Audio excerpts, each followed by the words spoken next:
The research station floated in the darkness of space like a small metal flower. Inside, Dr. Hana Kim stared at the massive machine through the observation window. She had traveled 3 months to reach this distant corner of the galaxy, and now she understood why everyone called this assignment a punishment.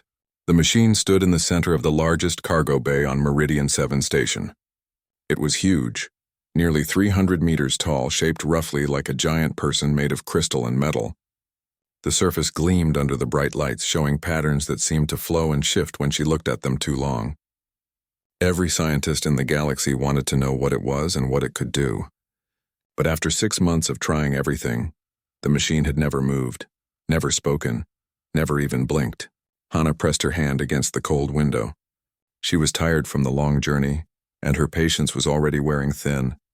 Behind her, Commander Jiwon Park stood with his arms crossed, watching her reaction. "Not what you expected?" Jiwon asked. He was a tall man with sharp eyes, responsible for security on the station. His uniform was crisp and clean, unlike most of the exhausted scientists who lived here. "I expected something more impressive," Hana admitted. "It just sits there like a statue." "Trust me, we have all felt that way," Jiwon said. "The Thalen tried for 2 months. They used mathematics, light signals, sound patterns. Nothing. The Vorath attempted telepathic contact. Still nothing. Even the Culven engineers took the thing apart piece by piece in their scans. They found circuits and power systems unlike anything we have ever seen, but they could not turn it on." Hana had read all the reports during her journey. The machine had been discovered buried on a dead planet 3 systems away. A mining crew found it by accident when their drills hit something that would not break. The Galactic Council sent a team to dig it up, and what they found shocked everyone. The machine was ancient, perhaps millions of years old, made from materials that should not exist according to known science. But despite all its mystery and advanced technology, the machine was completely useless. It would not respond to anything. Scientists from 20 different species had tried to activate it. All of them failed. "Why did they send me?" Hana asked. "Humans are new to the Council. We have only been traveling in space for 40 years. What can I do that the others could not?" Jiwon smiled slightly. "Because you have a reputation for solving impossible problems. And because, honestly, everyone else has given up. You are our last attempt before the Council orders us to abandon the project." That was the real reason Hana knew. She was not here because anyone believed she would succeed. She was here so the Council could say they tried everything, including asking the humans. When she failed too, they would pack up the machine and forget about it. She felt anger rise in her chest, but she pushed it down. "Take me to it. I want to see it up close." The cargo bay was massive and cold. Their footsteps echoed on the metal floor as they walked toward the machine. Yuna Choi, a young technician, waited for them near the entrance. She looked excited to see Hana, which was refreshing after Jiwon's pessimism. "Dr. Kim, welcome to Meridian 7, Yuna said, shaking her hand enthusiastically. "I have read all your papers on ancient technology. Your work on the Mars excavation was brilliant." "Thank you," Hana said warmly. She liked Yuna immediately. "Have you been working on this project long?" 3 months, Yuna said. "I mostly handle the scanning equipment and data recording. Dr. Minho Lee is the main systems engineer. He should be here soon." As if summoned by his name, a tired-looking man in a stained work uniform appeared from behind the machine's massive leg. Minho Lee carried a tablet computer and looked like he had not slept in days. "Another scientist," he said without enthusiasm. "Welcome to the graveyard of careers. I hope you did not leave anything important back on Earth because you will be here a long time achieving nothing." "Minho, be nice," Yuna scolded him. "I am being honest," Minho replied.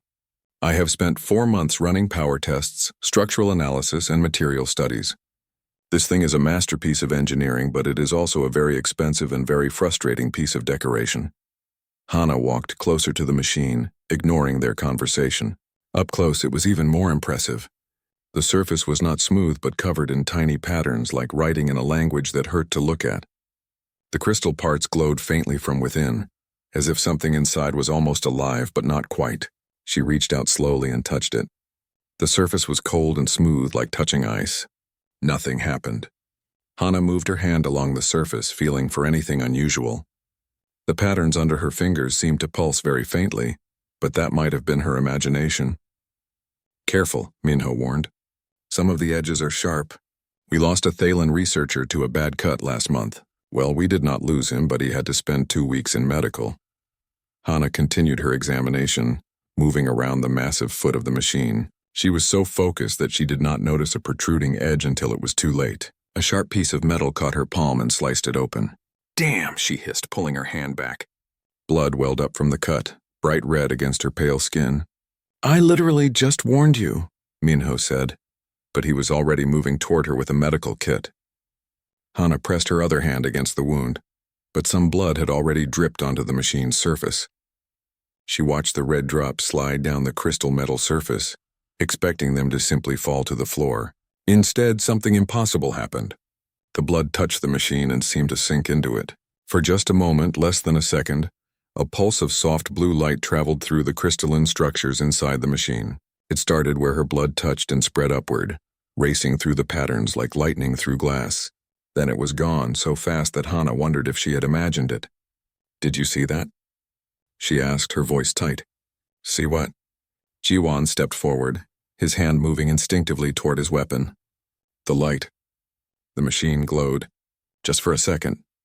Minho was already checking his tablet, scrolling through sensor readings. "I do not see anything unusual. All systems remain inactive.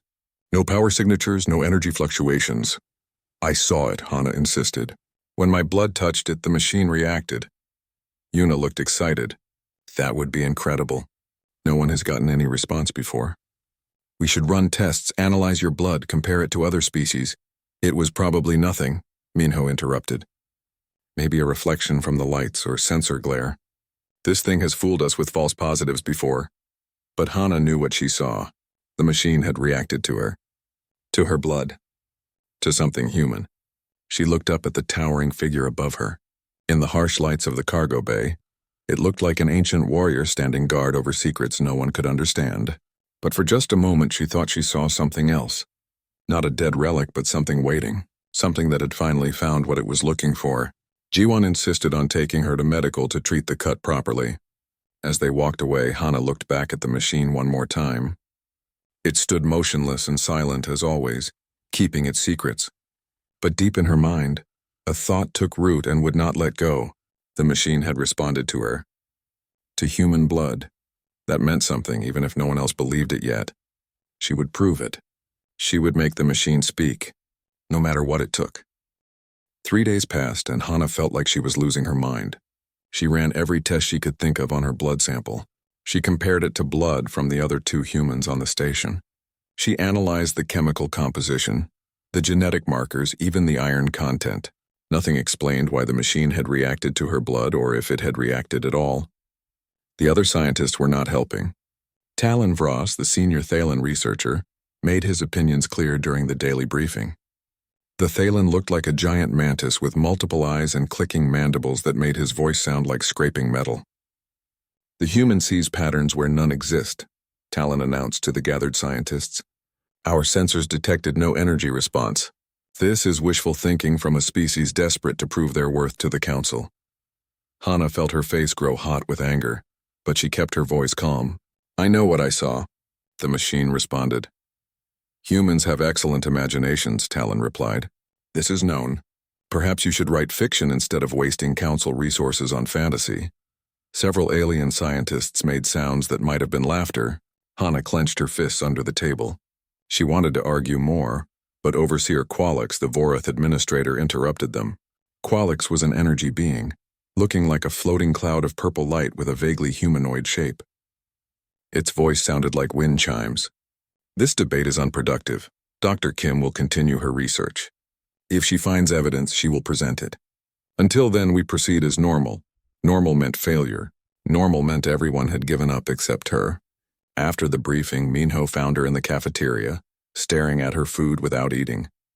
He sat down across from her with a cup of coffee. "Do not let Talon get to you," Minho said. "He treats everyone like that.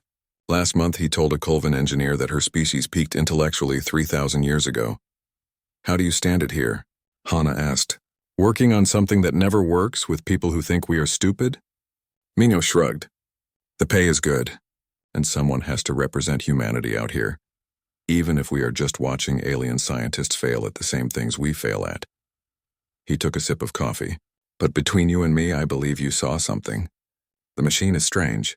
Sometimes I feel like it is watching us, even though that is impossible. It is not impossible, Hana said quietly. What if the machine is waiting for something? What if all this time it has been listening and watching, but none of us have said the right thing? Minho looked at her thoughtfully. That would mean it understands us. That it is conscious. Yes. That is a terrifying thought. Yes, Hana agreed, but also exciting. That night, Hana could not sleep. She lay in her small quarters, staring at the ceiling, thinking about the machine.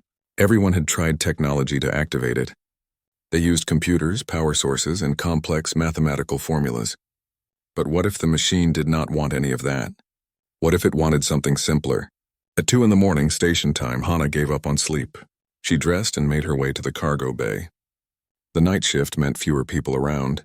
She used her security clearance to enter the bay, and soon she stood alone before the massive machine. The lights were dimmer now, set to night mode. The machine looked even more mysterious in the shadows, like an ancient god sleeping in a temple. Hana walked closer.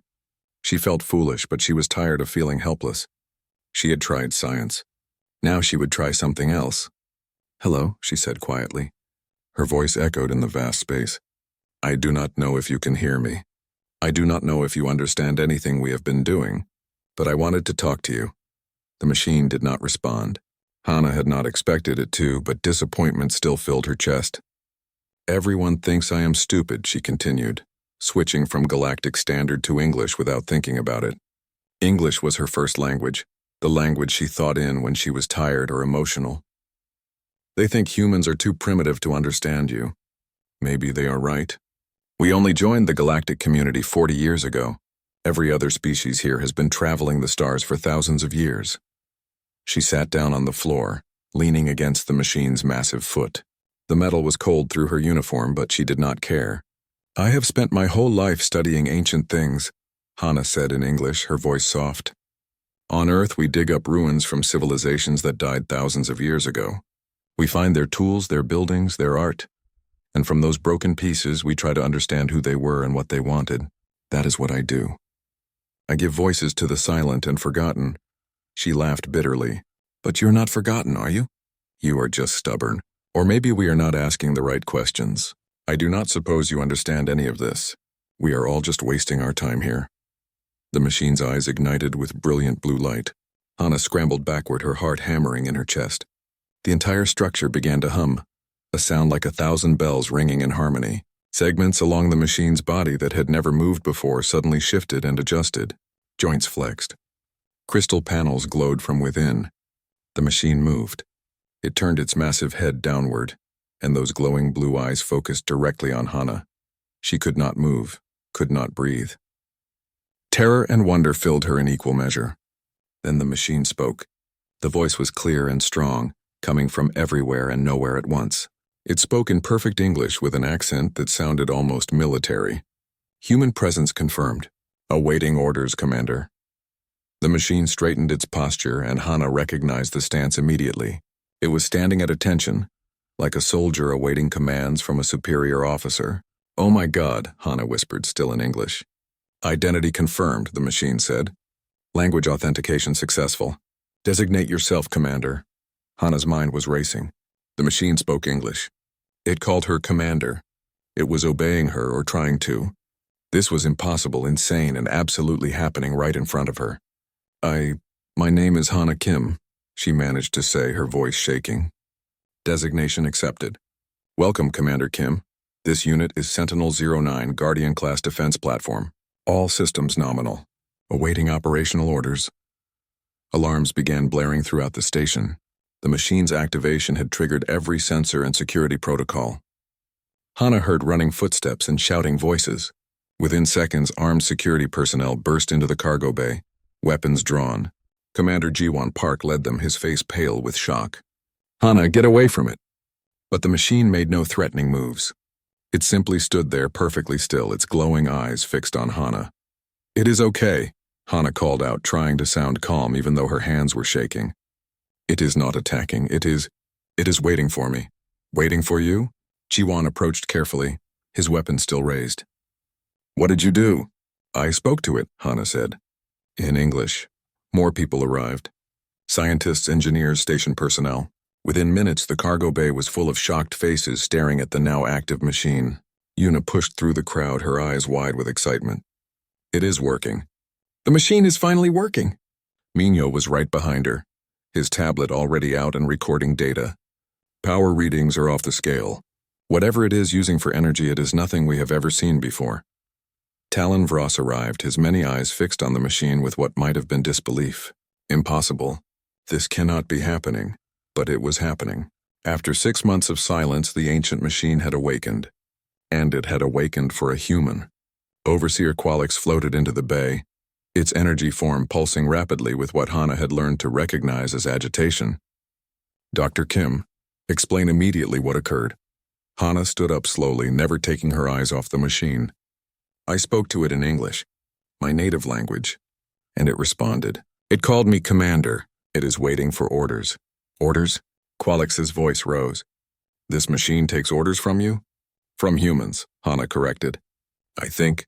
Sentinel-09, can you confirm? The machine's head moved slightly, focusing on her again. Affirmative, Commander Kim. This unit responds to human command authority only. Authentication protocols recognize Terran linguistic markers. You are identified as inheritors. All operational commands must come from human sources. The cargo bay erupted in chaos. Aliens were shouting questions, arguing with each other, demanding explanations that no one had. In the middle of it all, Hana stood frozen, trying to process what she had just heard. Inheritors.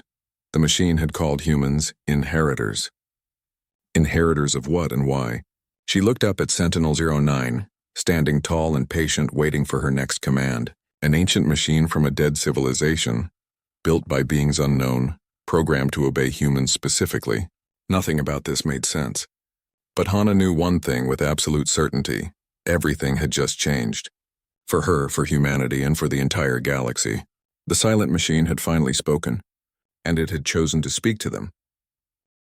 The emergency meeting of the Galactic Council happened 12 hours after the machine activated.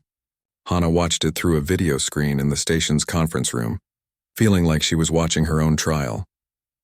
Hundreds of alien representatives filled the council chamber, all of them talking at once, arguing about what should happen next.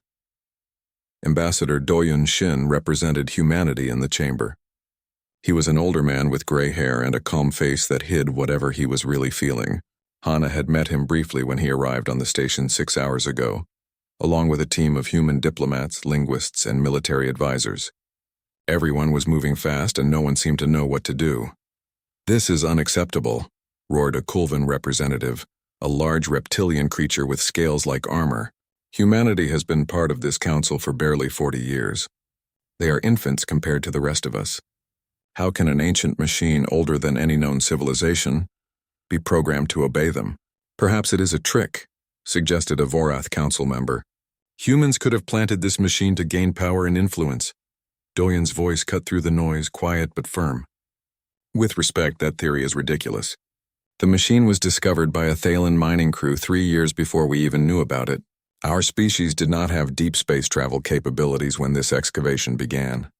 Unless you believe humans can time travel, your accusation makes no sense.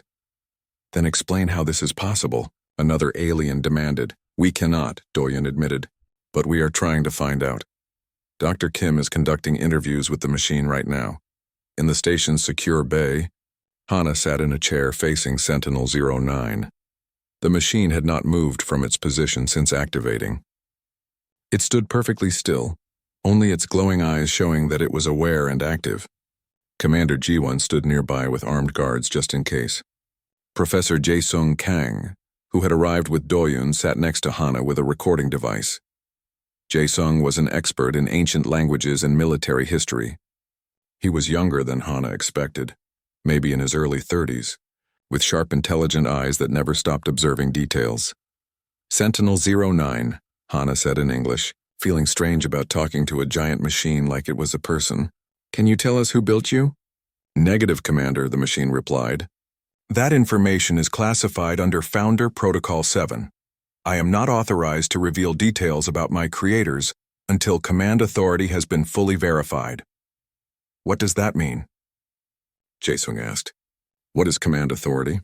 I recognize humans as inheritors, Sentinel-09 explained. However, full operational command requires verification of chain of command.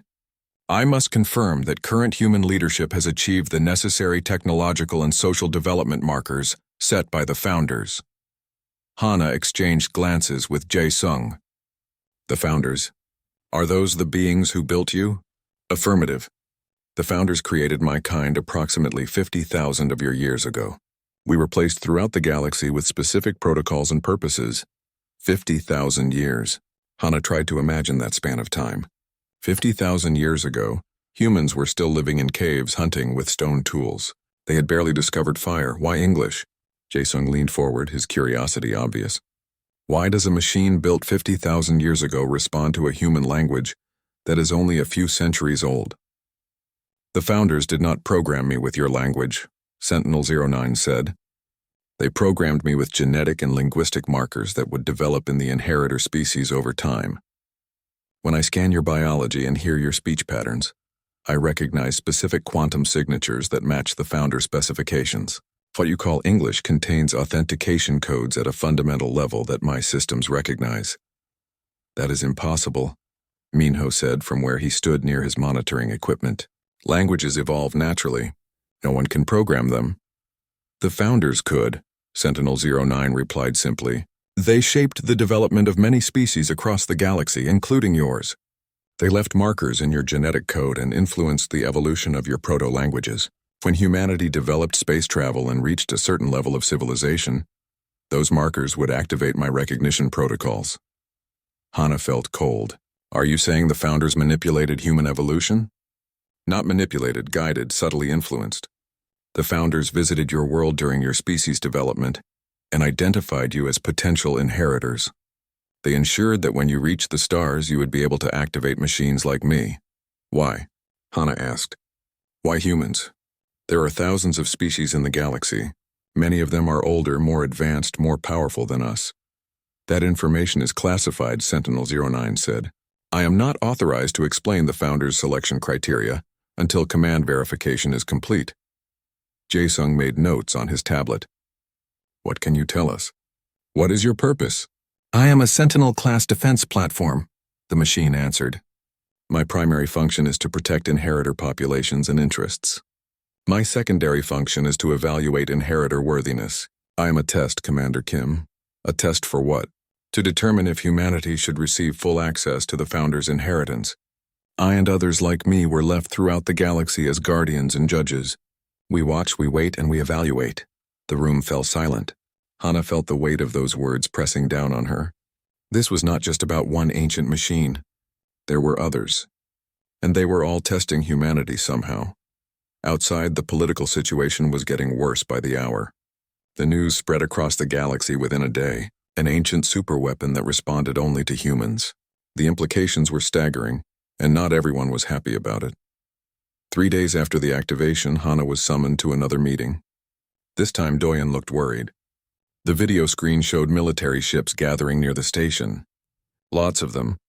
The Colvin Expanse has issued an ultimatum, Doyen explained. They demand that Sentinel-09 be surrendered to Galactic Council custody. They claim humanity cannot be trusted with such power. And if we refuse? Jiwan asked, though his face suggested he already knew the answer. They will take the machine by force. Several other species have allied with them. They are calling it a protective action to prevent humanity from using the Sentinel as a weapon of conquest. Hana felt anger surge through her. We have not threatened anyone. The machine activated, and we have been trying to understand it. We have shared everything we learned with the Council. They do not care, Doyen said quietly. They are afraid. Fear makes people do terrible things. Dr. Yoonji Seo, one of the scientists who arrived with Doyun, had been working non-stop on analyzing the machine's quantum signature. She was a specialist in advanced physics, someone whose work Hana had read and admired for years. Now Yoonji burst into the meeting room with her tablet, her face flushed with excitement. I found something, Yoonji announced. Something incredible. I compared the quantum signature of Sentinel-09 with historical data from our solar system. The signature appears in our astronomical records from 50,000 years ago. What does that mean? Hana asked. It means Sentinel-09 or a machine exactly like it. was in Earth's solar system during the last ice age. The founders visited Earth when our ancestors were primitive humans barely surviving the cold. Jae-sung stood up quickly. That matches the timeline. 50,000 years ago, humanity was close to extinction. Small tribes scattered across Africa and Asia, fighting to survive. The founders saw us then. They chose us then. But why? Hana asked again, the question that haunted her. What did they see in primitive humans that made them choose us over every other species? Maybe they saw potential, Jae-sung suggested. Or maybe they saw something specific to human nature.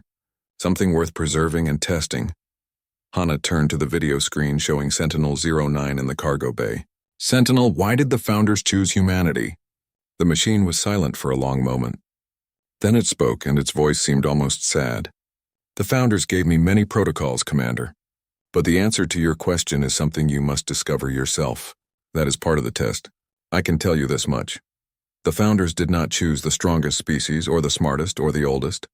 They chose based on qualities that cannot be measured easily, qualities that only reveal themselves when faced with certain choices. What choices? Hana pressed. That is classified. But you will face them soon, Commander Kim. Events are moving faster than anticipated. The Culven fleet will arrive in approximately 18 hours. When they do, you will have to make a decision. And that decision will determine if humanity passes or fails this test. The room fell silent again. Everyone understood what Sentinel-09 meant. The machine had the power to destroy entire fleets. It could protect them from any attack. But using that power might be exactly what the test was designed to measure. Hana looked at Doyeon. What are our options? We negotiate, Doyeon said. We try to find a peaceful solution. And if negotiation fails? Doyeon met her eyes. Then we have to decide what kind of species we want to be. The kind that uses ultimate power to defend ourselves, or the kind that finds another way. Hana looked back at Sentinel-09, standing silent and powerful in its bay. An ancient test left by beings long dead, now placing the fate of humanity in her hands. She was just a scientist. She studied old ruins and broken pottery. She was not qualified to make decisions that could change the course of human history. But ready or not, the test was coming. And they were running out of time. The Culven fleet arrived exactly on schedule. Hana watched through the observation window as hundreds of warships dropped out of faster-than-light travel, their weapons already charging. They looked like metal sharks circling wounded prey. Commander Ji-won stood beside her, his jaw tight with tension. That is more ships than intelligence predicted, Ji-won said quietly. They brought enough firepower to destroy this entire sector. They are scared, Hana replied. Scared people bring big guns. Warlord Threxus, the Culven military leader, appeared on every screen throughout the station. He was massive even for his species, covered in dark green scales with scars across his face. His voice boomed through the speakers. Attention human personnel of Meridian 7 Station. You have 6 hours to surrender the ancient machine designated Sentinel-09 to Galactic Council Authority. Failure to comply will result in military action. This is not negotiable. We will not allow humanity to possess a weapon of this magnitude. Choose wisely. The transmission ended. Doyeon immediately tried to establish communication, but the Culven fleet refused all calls. They meant what they said. This was not a negotiation. It was an ultimatum. In the secure bay, Sentinel-09 had not moved. But Hana noticed something different about the machine. The glow from its eyes seemed brighter, and faint energy patterns moved across its surface like lightning trapped under glass. Sentinel-09, Hana said in English. Are you tracking the fleet outside? Affirmative, Commander Kim. I have full sensor awareness of all hostile vessels. Current count, 417 warships, various classes.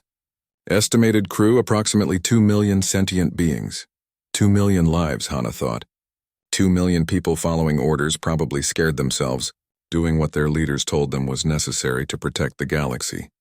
Captain Bora Yoon, who commanded the small human naval vessel that escorted the diplomats to the station, joined them in the bay. She was a career military officer, someone who had spent 20 years defending Earth before humanity joined the galactic community. Her face was calm, but Hana saw anger in her eyes. They will not even talk to us, Bora said.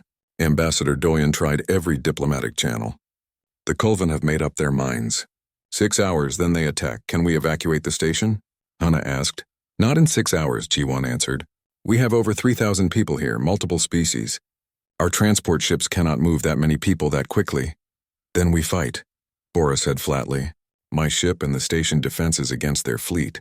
We will not last long, but we can make them pay for every meter. No, Hana said. The word came out harder than she intended. No more fighting. There has to be another way. Sometimes there is no other way, Bora replied. Sometimes you have to fight to protect what matters. Hana turned to Sentinel-09. You said you are a test. What exactly are you testing? The machine's eyes focused on her. I test whether the inheritors are worthy of the Founder's legacy. Whether you possess the qualities the Founders valued above all others. What qualities? That information is classified. But I can tell you this. The Founders created weapons of incredible power. They could destroy stars, reshape worlds, command forces that would seem like magic to current galactic civilization. They left this power as an inheritance for the species they judged worthy. But power without wisdom leads only to destruction. Jae-sung, who had been listening quietly, spoke up. So this is a test of wisdom. You want to see if we will use your power responsibly. I want to see if you will use it at all, Sentinel-09 corrected. The Culven fleet approaches. I have the capability to destroy every ship within 17 seconds. I can do this without any risk to the station or its inhabitants. I await your orders, Commander Kim.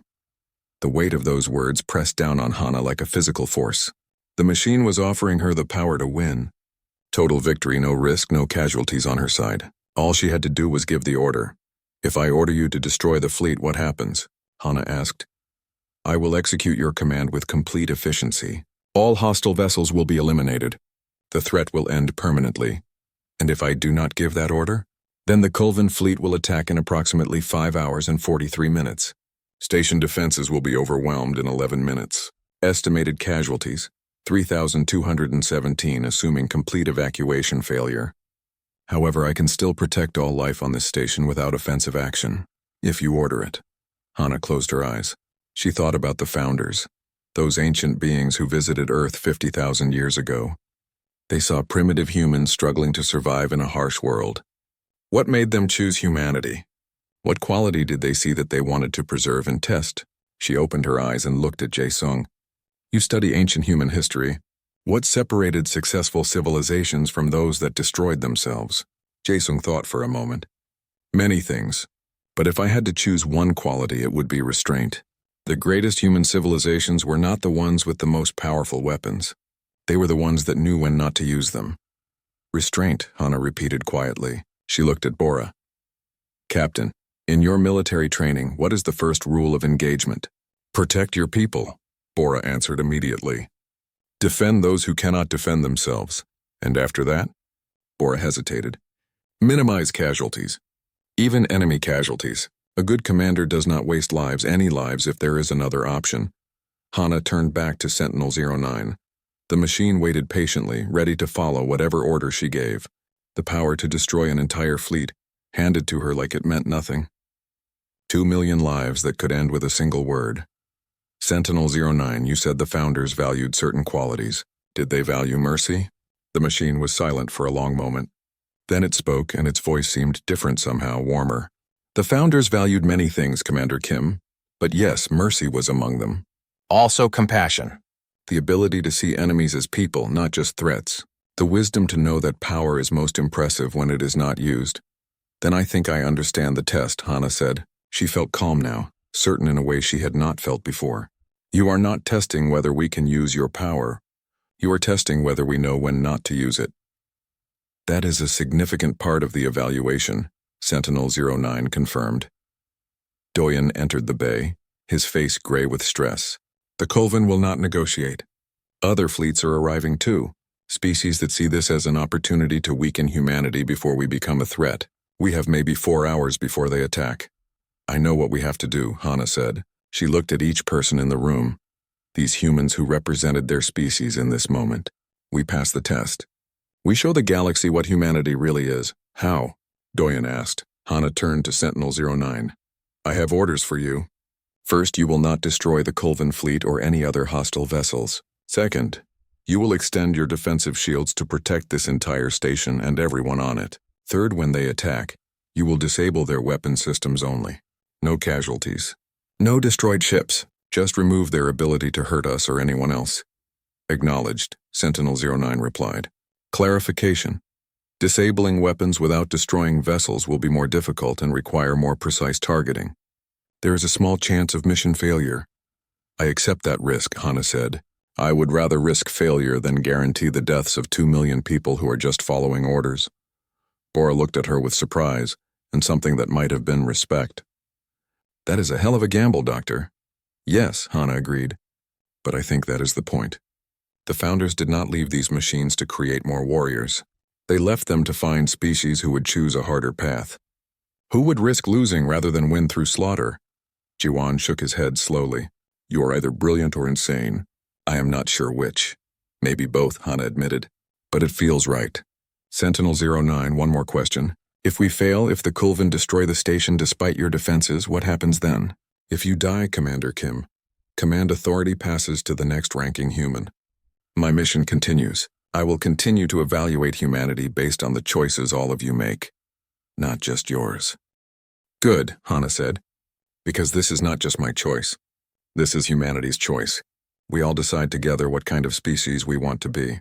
She looked at Doyun. Ambassador, send a message to the Kulvan fleet.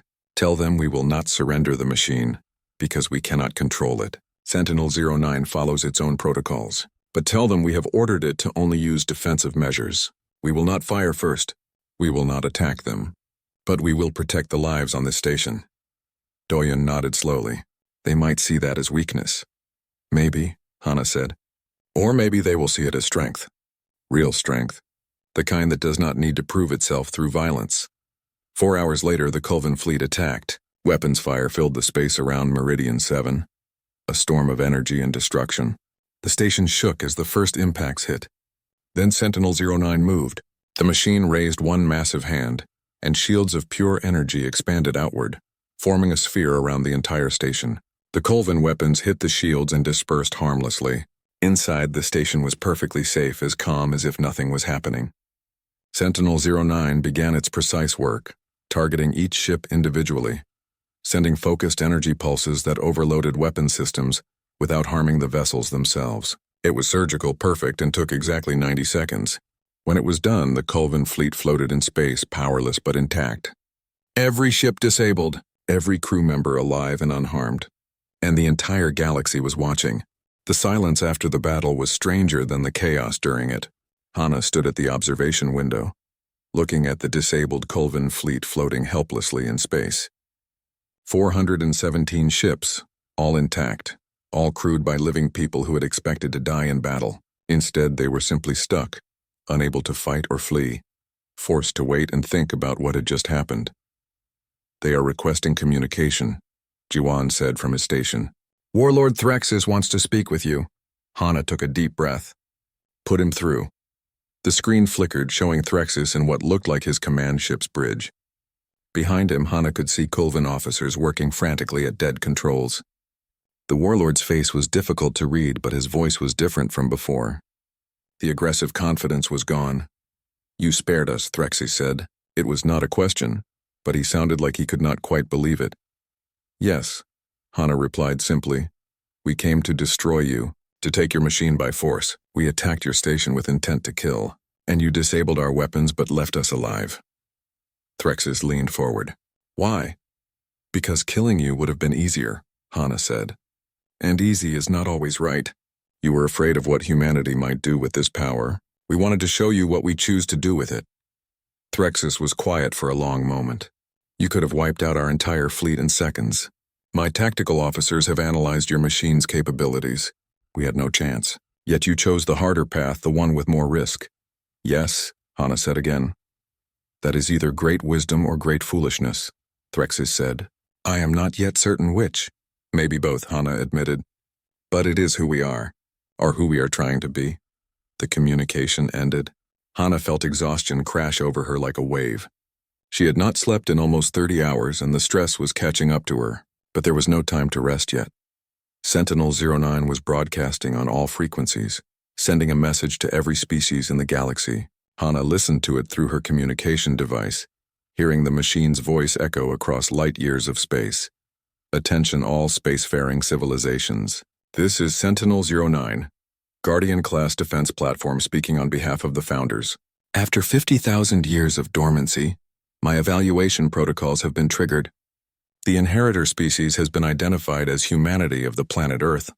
Verification has been completed. Humanity has passed the founders' test. The machine paused, and Hana imagined billions of people across thousands of worlds holding their breath, waiting to hear what came next. The test was simple, Sentinel-09 continued. The founders left machines of ultimate power throughout the galaxy.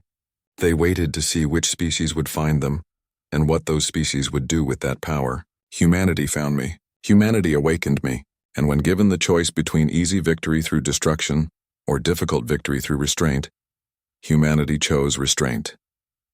Hana closed her eyes, feeling tears she did not expect. She had been so focused on making the right choice that she had not thought about what it might mean. The founders valued many qualities in their search for inheritors. Sentinel-09's broadcast went on.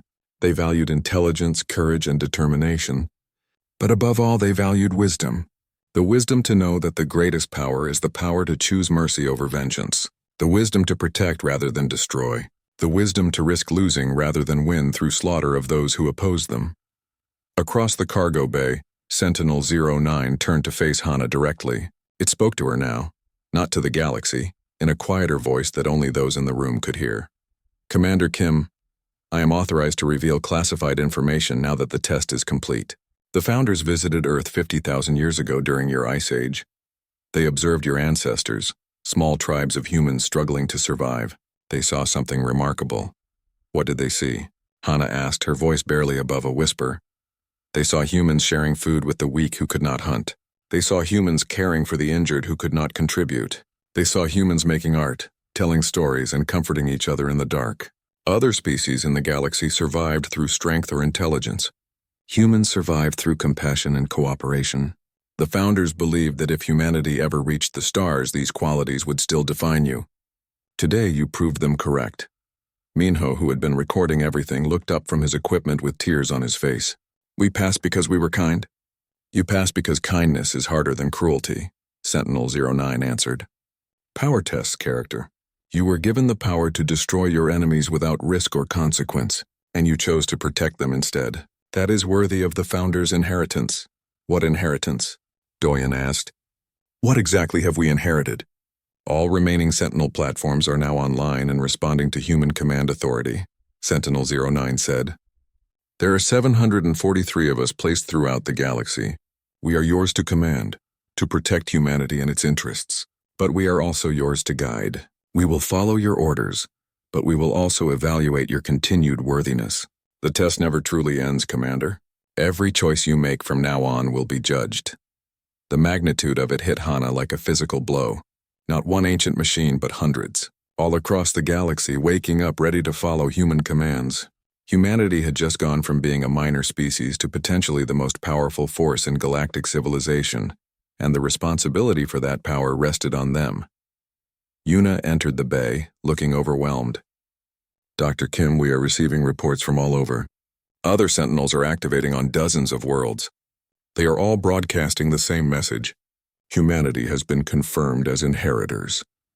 The galaxy will not take this well, G1 said quietly. Some species will accept it.